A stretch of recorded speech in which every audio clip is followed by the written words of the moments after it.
Je ne sais pas ce qui est arrivé à Poutine. Je le connais depuis longtemps. Je me suis toujours bien entendu avec lui. Mais il lance des roquettes sur des villes et il tue des gens et ça me plaît pas du tout. Ok?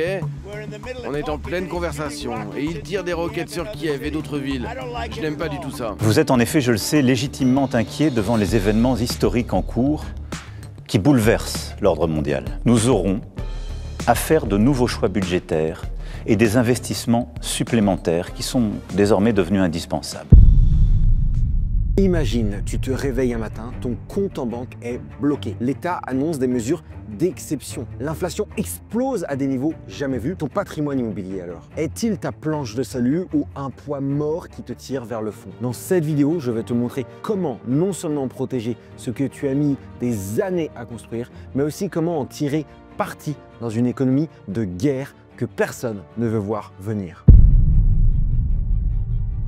Nous entrons dans une nouvelle ère géopolitique, une ère où la guerre, même si elle ne se déroule pas directement sur notre sol, redessine complètement les priorités des États et l'économie mondiale. Les signes sont là. Hausse historique du budget militaire en France, réquisition envisagée dans les discours politiques, inflation qui s'installe durablement et surtout une nouvelle cible potentielle, l'épargne des Français. Ce matelas de précaution que beaucoup ont constitué, que tu sois expatrié ou résident, propriétaire de ta résidence principale ou investisseur avec plusieurs biens, la question reste la même. Comment mettre ton patrimoine immobilier à l'abri quand l'économie bascule en mode survie? Commençons par clarifier ce qu'est vraiment une économie de guerre. Ce n'est pas nécessairement une guerre sur notre sol, c'est un mode économique où un pays réoriente massivement ses ressources vers l'effort de défense et la sécurité nationale. Concrètement, cela se traduit par une hausse spectaculaire des dépenses publiques, créant un besoin urgent de financement pour l'État qui a trois options principales. 1. Les réquisitions. L'État peut prendre temporairement le contrôle de certains biens stratégiques, y compris immobiliers. 2. L'emprunt massif créant une dette publique colossale qui pèsera sur les générations futures. 3. La création monétaire qui mène inévitablement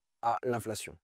Nous aurons à faire de nouveaux choix budgétaires et des investissements supplémentaires qui sont désormais devenus indispensables. Les évolutions de cours de bourse depuis le début de l'année des principaux fabricants d'armes européens. Thales, plus 84%, Dassault Aviation, plus 52%. De nouveaux investissements qui exigent de mobiliser des financements privés, mais aussi des financements publics, sans que les impôts ne soient augmentés. C'est une décision historique pour l'Europe. Les 27 se sont mis d'accord ce soir à Bruxelles pour muscler la défense européenne. Ils ont dit oui au plan qui prévoit d'investir 800 milliards d'euros. Il y a un débat qui est de savoir si nous préférerions financer notre dépense publique auprès des Français directement ou sur les marchés financiers. Quels sont les besoins de nos industriels de la défense ?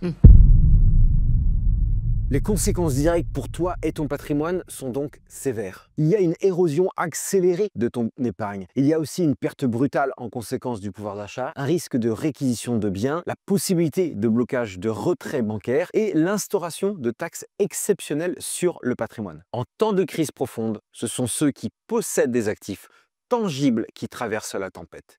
L'immobilier présente trois avantages décisifs en économie de guerre. C'est un actif tangible, contrairement à la monnaie ou aux actifs purement financiers. Il conserve une valeur intrinsèque, même quand tout s'effondre. Ensuite, l'immobilier permet d'indexer les loyers sur l'inflation. Dans un contexte où l'inflation galopante détruit l'épargne, les revenus locatifs peuvent s'ajuster à la hausse, te protégeant partiellement. En cas d'hyperinflation, toute dette immobilière à taux fixe devient un atout stratégique majeur. Exemple historique frappant, dans l'Allemagne des années 1920, pendant l'hyperinflation, ceux qui avaient acheté de l'immobilier à crédit ont vu leur dette se volatiliser en valeur réelle, tandis que la valeur de leurs biens et les loyers qu'ils percevaient explosaient. Alors les stratégies de protection, quels sont les trois leviers à activer dès maintenant? Le premier levier, c'est une diversification intelligente. Ne jamais concentrer ses risques. Diversifier par type de bien, résidentiel, commercial, terrain agricole, terrain constructible, entrepôt, c'est particulièrement stratégique. L'autre chose, c'est diversifier géographiquement son immobilier, à savoir investir en France, c'est fondamental, dans des zones dynamiques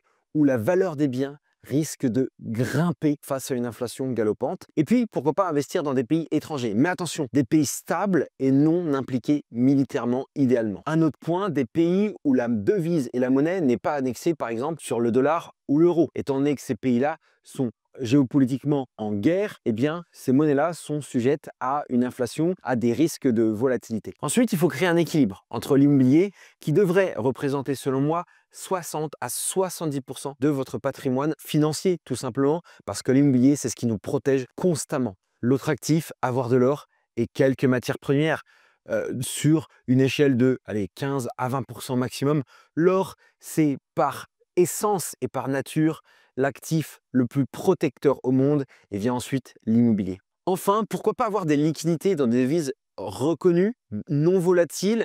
Ça peut être des devises valeurs refuge comme le franc suisse par exemple, comme le dollar singapourien. Alors pour ce qui est du dollar américain et l'euro, oui, mais attention, la devise chinoise, le yen, là encore attention, parce qu'il y a également une crise importante en Chine dont personne ne parle. Et pour ces devises-là, je dirais qu'il faudrait que ce soit maximum 10 à 15%, puisque ce ne sont pas des actifs tangibles, en fait, les devises, mais ça peut être pas mal en termes de diversification. Deuxième axe, utiliser la dette comme bouclier. L'emprunt à taux fixe sur le long terme devient le meilleur outil de protection. Et c'est pour ça que la France est un pays exceptionnel, parce que nous avons des taux fixes et nous sommes l'un des seuls pays au monde à avoir accès au taux fixe. Il y a évidemment d'autres pays qui peuvent l'avoir, mais c'est généralement que sur résidence principale, jamais sur investissement locatif, ou alors ce sont vraiment des pays en fait généralement frontaliers à la France. Mais lorsqu'on s'éloigne de ces pays-là, les taux fixes n'existent pas. Un point important, n'utilise jamais la dette pour financer de la consommation,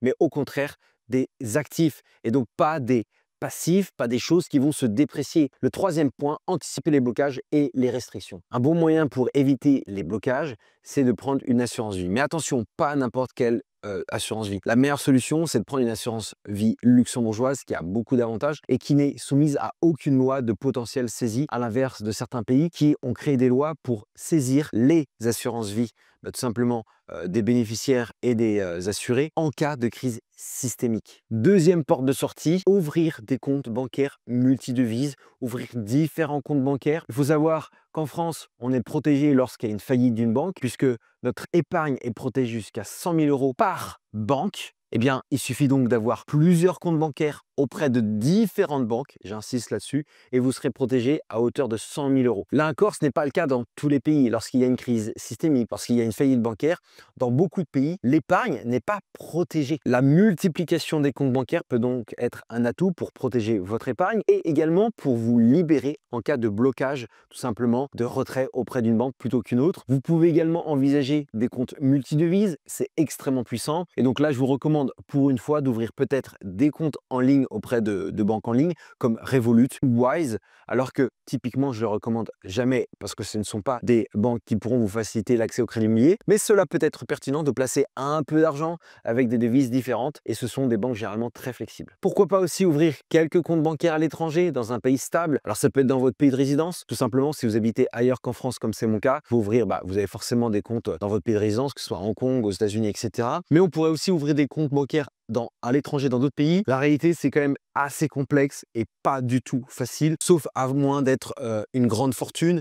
Et là, ça sera un peu plus simple parce que vous pourrez aller en banque privée. Donc, c'est un point à explorer, mais ça va pas être si simple. Ça va dépendre évidemment de votre situation financière. L'économie de guerre n'est plus un scénario de science-fiction. C'est une réalité que les gouvernements mondiaux intègrent désormais dans leur planification. On le voit avec l'Europe, on le voit avec les États-Unis, on le voit avec la Chine, on le voit avec la Russie. En fait, on le voit avec la plupart des acteurs mondiaux. Dans ce contexte inédit, l'absence de patrimoine immobilier peut constituer un énorme désavantage, comme on l'a vu, parce que vous n'aurez pas d'actifs tangibles, d'actifs qui vous protègent face à l'inflation. Alors qu'au contraire, ceux qui possèdent un patrimoine immobilier résilient, à forte valeur ajoutée, dans des zones dynamiques, dans des zones porteurs de plus-value, par exemple, et à forte demande, vous avez là un bouclier qui vous protège et voire même un levier qui permet d'avancer pendant que d'autres devront se replier je ne sais où. La différence, ce seront les personnes qui mettront en place une véritable stratégie et qui l'exécuteront. Et ça a toujours été la différence dans la vie, dans les crises. Il y a les personnes qui réfléchissent, qui pensent, qui ont peur et il y a les personnes qui profitent des crises pour agir, pour se protéger, pour investir et pour profiter du momentum. Cette vidéo n'est qu'une introduction à un sujet crucial et un sujet, je pense, qui reviendra Si tu veux que je réalise une série complète sur l'investissement immobilier en temps de crise géopolitique avec des stratégies encore plus détaillées par type de bien, laisse-le moi savoir en commentaire. Si tu ne me connais pas, je m'appelle Frédéric, je suis investisseur immobilier. J'ai investi depuis l'étranger, en France et un peu également à l'étranger. Tout simplement, je me suis créé un patrimoine immobilier de plusieurs millions d'euros, toujours en vivant à l'étranger. Et aujourd'hui, j'accompagne les non-résidents et les expatriés à mettre en place une véritable stratégie d'investissement immobilier et surtout l'exécuter à travers différents types de stratagèmes. Je te dis à la prochaine vidéo, c'est-à-dire à la semaine prochaine. Ciao, ciao.